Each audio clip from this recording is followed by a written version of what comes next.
اعوذ باللہ السمیع العلیم من الشیطان اللعین الرجیم بسم اللہ الرحمن الرحیم۔ ناظرین کرام، السلام علیکم ورحمۃ اللہ وبرکاتہ۔ مسائل زندگی میں آپ کا استقبال ہے۔ آج ہمارے اسٹوڈیو میں مہمان ہیں حجت الاسلام جناب مولانا ذکی حسن صاحب قبلہ۔ ہم ان کا استقبال کرتے ہیں اور بغیر کسی تاخیر کے اپنا پروگرام شروع کرتے ہیں۔ السلام علیکم ورحمۃ اللہ وبرکاتہ۔ وعلیکم السلام ورحمۃ اللہ وبرکاتہ۔ مزاج بخیر آغا؟ فضل خدا۔ اجازت ہے آغا؟ بسم اللہ، پروگرام شروع کریں۔ آئیے دیکھتے ہیں سب سے پہلے سوال کس کا ہے۔ جاوید بھائی کو میرا السلام علیکم، مولانا صاحب کو میرا السلام علیکم۔ جاوید بھائی، مولانا صاحب میرا سوال یہ ہے کہ نماز ضروری ہے کہ کام ضروری ہے؟ لوگ ہم سے یہ کہتے ہیں کام بھی عبادت ہے، تو کیا کام سیتے رہے نماز نہ پڑھے؟ اب آپ بتائیے کہ نماز ضروری ہے کہ کام ضروری ہے؟ ہمیں جواب دو۔ میرا دوسرا سوال یہ ہے کہ ہم اپنی والدہ کی قبر پہ بیٹھ کر نجات موبائل پر بجا سکتے ہیں یا نہیں؟ شکریہ، خدا حافظ۔ بھائی کے دو سوال ہیں، نماز ضروری ہے یا کام ضروری ہے؟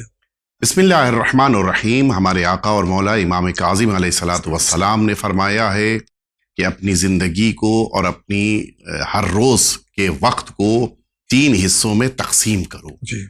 ان میں سے ایک حصہ عبادت کے لیے، دوسرا حصہ معاش کی تلاش میں رہے انسان، اور تیسرا حصہ آرام کے لیے۔ جی تو تینوں کو اہمیت دینی ہے۔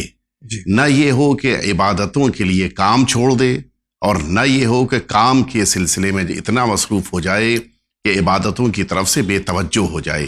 نماز اپنے وقت کے اوپر پڑھیے، اور اگر آپ دوپہر کی نماز کا وقت دیکھیں تو مشکل سے 20-25 منٹ کے اندر آپ کی نماز مکمل ہو جاتی ہے۔ جی آپ بقیہ وقت اپنے کاموں میں صرف کیجئے۔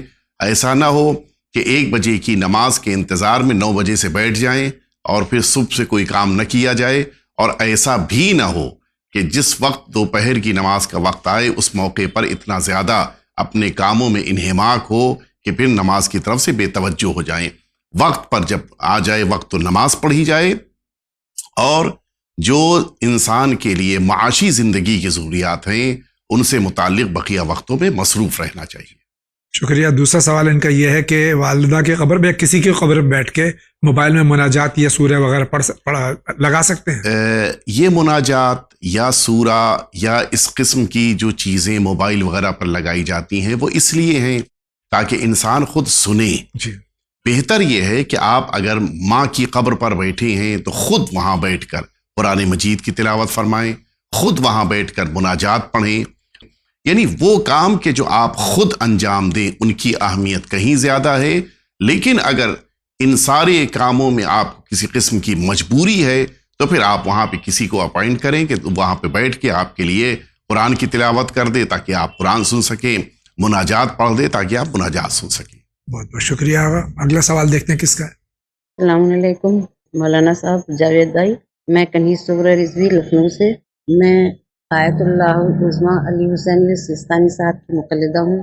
میں آپ سے اصلاح چاہتی ہوں مولانا صاحب کہ جب مردے کو کفن پہنایا جاتا ہے تو کربلا کی چادر پہلے رکھیں یا یہاں کی، اور پیراہن کربلا کی چادر کے ساتھ ہی پیراہن جو ہے وہ یہاں کا پہلے رکھیں پہنائیں یا کربلا کا، کیونکہ کربلا کے کفن میں جو آیتیں لکھی ہوتی ہیں وہ بدن سے ٹچ ہوتی ہیں، تو اس میں کیا کوئی حرج تو نہیں ہے؟ اصلاح فرمائے میری۔ دوسرا سوال ہے کہ عقیق کئی کلر کے ہوتے ہیں، کیا کسی رنگ کے عقیق کی فضیلت زیادہ ہے؟ شکریہ، خدا حافظ۔ عام طور سے کیا حقیقتاً یہی ہوتا ہے کہ جو کفن ہوتا ہے اس کے اوپر کربلا کا کفن جو ہے، چادر جو ہے وہ ڈالی جاتی ہے۔ بہن کا سوال یہ ہے کہ کیا یہ صحیح ہے؟ اگر کربلا سے آپ کفن یا کوئی بھی شخص لے کے آیا ہے تو اسی کفن میں دفن کرنا بہتر ہے، اور جہاں تک یہ بات ہے کہ اس پر آیات شریفہ لکھی ہوئی ہیں، معصومین کے نام ہیں، تو پھر چونکہ اس کو غسل دینے کے بعد جب پاک صاف ہو گیا ہے مردہ، تب اس موقع پر کفن پہنایا جاتا ہے۔ جی۔ لہٰذا کوئی مشکل اس طرح کی نہیں ہے۔ کفن کو بدن سے مسح کرتے ہوئے پہنانا اس انداز میں کہ پہلا ہی کفن کربلا کو ہو، یہ زیادہ بہتر ہے۔ دوسرا سوال یہ ہے کہ عقیق کئی رنگ میں ہوتے ہیں، تو کون سا رنگ زیادہ بہتر ہے؟ کوئی اس میں کیا الگ الگ؟ جو روایات میں عقیق کا ذکر وارد ہوا ہے وہ یمن کے عقیق کا ذکر وارد ہوا ہے۔ یہ گہرے سرخ رنگ کا ہوتا ہے۔ جی۔ البتہ بعض روایتوں میں عقیق زرد کا بھی تذکرہ ملتا ہے، یعنی پیلے رنگ کا، یلو کلر کا۔ جی۔ تو ان دونوں ہی عقیق میں جو عقیق مل جائے اس کو استعمال کرنا چاہیے استحباب کے طور پر، جی مستحب ہونے کے طور پر۔ جی آج کل آگا پھر اس میں ایک میں وضاحت چاہوں گا کہ آج کل عقیق یمنی تو ملتا ہی نہیں ہے. بہت سے لوگ غلط بیانی سے کام لیتے ہوئے عقیق یمنی کہہ کے دیتے ہیں، لیکن جتنی تحقیق کی جائے یا عقیق یمنی جن کے پاس ہے دستیاب نہیں عام طور سے. تو کیا جو ہندوستانی عقیق ہوتا ہے وہ یہ بھی صحیح ہے؟ کمبات کا عقیق، کمبات جو کا. بقیہ جگہوں کا عقیق اگر اسی رنگ کا ہے کہ جی جو یمن کے عقیق کا رنگ ہوتا ہے تو اسے بھی پہننے کا ثواب ہے۔ جی بہت بہت شکریہ. اگلا سوال. السلام علیکم، میں باندرا سے علی رضا مرچنٹ بولتا ہوں۔ میرا سوال ہے کہ جب عید کا چاند نہیں دکھتا ہے تو ہم روزہ رکھتے ہیں، عید نہیں مناتے ہیں، تو یہ 8 تاریخ بعد چندرا گرہن ہوتا ہے، ہمیں دکھتا نہیں ہے، شام کا ٹائم ہے، ہمیں چندرا گرہن نہیں دکھتا، پھر بھی ہم نماز آیات پڑھتے ہیں، واجب ہے، ایسا کیوں؟ یہ نماز آیات کے سلسلے میں ہمارے بھائی کا سوال ہے کہ عید کی نماز عید مناتے نہیں جب تک کہ چاند نظر نہیں آ جائے. تو چاند گرہن اگر چاند نظر نہیں آتا تو 2 رکعت نماز جو نماز آیات پڑھتے ہیں یہ کیوں ممکن ہے؟ دیکھیے یہ حکم پروردگار سے متعلق ہے۔ اللہ رب العزت نے انسانوں پر ماہ مبارک رمضان کے روزوں کو تب فرض کیا ہے جب وہ چاند کو دیکھ لی، اور اسی طرح سے تب روزہ چھوڑ کر عید منانے کی اجازت اسلام نے دی ہے جب چاند دیکھ لیا جائے۔ جی وہاں پر چاند ہونا معیار نہیں ہے، چاند کا دیکھنا معیار ہے۔ جی لیکن جہاں تک چاند گہن اور سورج گہن کی بات ہے، نارملی انہیں نہیں دیکھا جاتا۔ کبھی کبھی تو ایسا ہوتا ہے کہ اگر دیکھنے کے لائق بھی ہو پھر بھی انسان اپنی آنکھوں کی حفاظت کے تحت نہیں دیکھتا، تو ایسے موقع سورج گہن نارملی نہیں دیکھا جاتا، ایسے موقع پر بھی ہمارے لیے نماز آیات پڑھنے کا حکم صرف اس بنا پر ہے کہ وہاں پر چاند یا سورج کے گہن کو دیکھنے کی شرط نہیں ہے، ہونے کی شرط ہے۔ سورج گہن ہو گیا تو نماز پڑھنی ہے، چاند گہن ہو گیا تو نماز پڑھنی ہے۔ ٹھیک اسی طرح جیسے زلزلہ ہے، ہو سکتا ہے کہ شہر میں رہنے والا کوئی انسان سوتا رہا، اسے نہیں پتا چلا، لیکن نماز اسے پڑھنی ہے۔ کوئی ایک ایسا انسان ہے کہ جو بقیہ آیات کو نہیں محسوس کر پایا، لیکن اگر سب نے محسوس کیا ہے تو اس ایک کو بھی نماز آیات پڑھنی ہوگی۔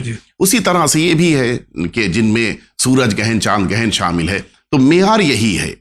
عید کے لیے یا ماہ مبارک رمضان کے لیے چاند ہونے کی بات نہیں ہے، چاند دیکھنے کی شرط ہے۔ اور چاند گہن اور سورج گہن کی جہاں تک بات ہے، وہاں پر اس گہن کے ہونے کی شرط ہے، دیکھنا یا نہ دیکھنا معیار نہیں ہے۔ شکریہ آغا. اگلا سوال. السلام علیکم، میرا نام سید حسین جعفری، میں ناگپور شہر سے بول رہا ہوں۔ آغا کی خدمت میں اور بھائی جاوید زیدی علی زیدی صاحب کی خدمت میں بہت بہت سلام۔ حج کے متعلق ایک اور سوال ہے کہ بی بی سنی میاں شیعہ حج بیت اللہ کو دونوں اسقاط جائے، مگر آغا بی بی سنی ہی عقیدے پر ہے اور میاں شیعہ اثنا عشری عقیدے پر، تو میاں شیعہ طواف النساء اپنے عقیدے شیعہ مسلم حضور پاک حضرت محمد مصطفیٰ صلی اللہ علیہ وآلہ وسلم کے بتائے ہوئے طریقے سے طواف نساء کیا ہے، مگر جناب کی بیوی سنی جماعت کی ہیں، وہ اپنے عقائد کے مطابق طواف زیارت تو کی ہے، طواف نساء نہیں کی، تو اس مسئلے کا حل آقا سستانی دامت الحکم کے نزدیک کیا ہے؟ یا شوہر ہی خود اپنی زوجہ کی طرف سے جو سنت جماعت سے تعلق رکھتی ہیں، کیا میاں ان کا طواف بدل طواف نساء کر سکتا ہے؟ تو مسئلہ کیا بنے گا؟ کیا حل ہو جائے گا یا پھر فتوے کے مطابق مرجع کے نزدیک کیا حکم ہے؟ جواب نازل فرمائے۔ شکریہ، خدا حافظ۔ شوہر شیعہ ہے، بیوی سنی ہے، حج کے لیے دونوں ساتھ میں گئے ہیں، شوہر نے طواف النساء کیا ہے، بیوی کے عقیدے میں نہیں ہے، تو کیا شوہر بدل میں کر سکتا ہے؟ ہمارے برادر نے پوچھا ہے کہ آیت اللہ العظمیٰ آغا سستانی کا اس سلسلے میں کیا نظریہ ہے۔